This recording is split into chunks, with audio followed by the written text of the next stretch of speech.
Adrienne Tanner is a Vancouver journalist who writes about civic affairs. When you move to Vancouver from elsewhere in Canada and first vote in a civic election, the number of choices for council seems mind-boggling.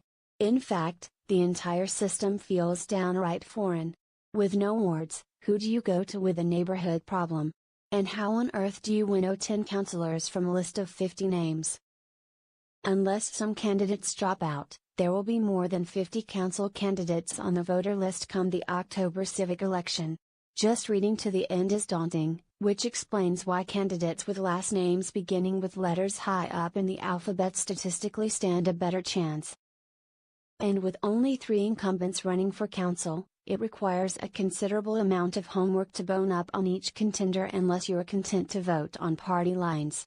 And that's not to mention the dozens more vying for seats on park board and school board.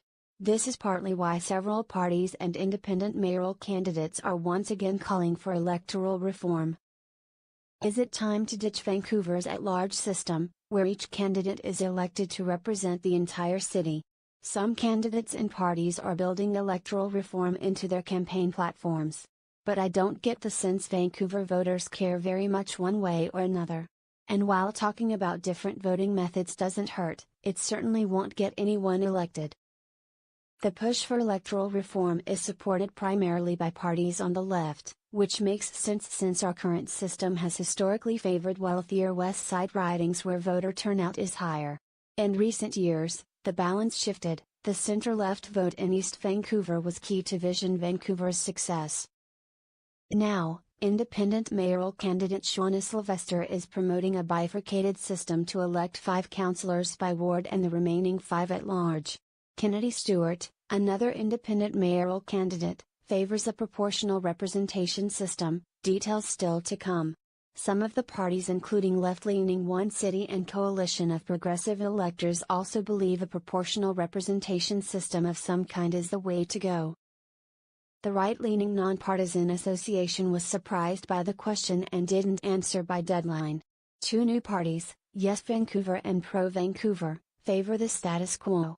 BC is an outlier among most Canadian provinces where cities tend to have ward systems.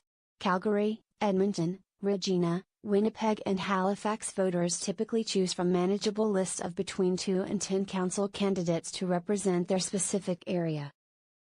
This summer, when Premier Doug Ford slashed the number of wards in Toronto from 47 to 25, residents were outraged, fearing neighborhood concerns would be lost in the den of complaints fielded by councillors representing larger wards. It might make perfect sense for Vancouver to switch, but the issue isn't likely to catch fire among voters. In July, when pollster Mario Canseco asked about electoral reform, only 36% of respondents agreed to supporting a ward system for civic elections. Another 18% disagreed and 46% were unsure. Mr. Canseco points out that voters are already being asked whether they want to change the provincial system, and those who do must choose between 3 somewhat complicated electoral reform scenarios. I think people are going to be tapped out. Even though past electoral reform plebiscites have failed, the issue continues to percolate, notes Patrick Smith, a Simon Fraser University political science professor.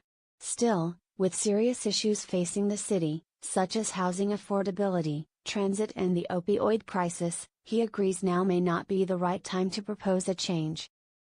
Over the past decade, civic politics have become more complex and the lines between left and right have blurred somewhat, Mr. Smith says. On some of the most important issues, such as the opioid crisis, councils have reached consensus on how best to approach the problem. So long as roads are paved, garbage is collected and housing concerns are addressed, there will be no huge impetus for change.